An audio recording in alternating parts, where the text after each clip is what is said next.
তো বন্ধুরা, তো আমার এদিকে পুরো কমপ্লিট হয়ে গেছে। এবার ফ্রিজে ঢুকানো পালা। চলো। তো ফ্রিজটা ওপেন করতে হচ্ছে, এই যে ওপেন করলাম। ডিপ ফ্রিজটা ঢুকাতে হবে না, তো সেই জন্যে ফ্রিজে তো কি এদিকে পুরো আইস বসানো হয়ে আছে। আইসগুলো কখন কি কাজে লাগবে সেই হিসেবে আইসটা বসানো থাকে।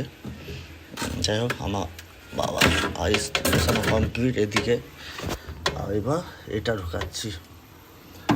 তো যাই হোক, এটা ঢুকালাম। তো এখন বাজে 11:33।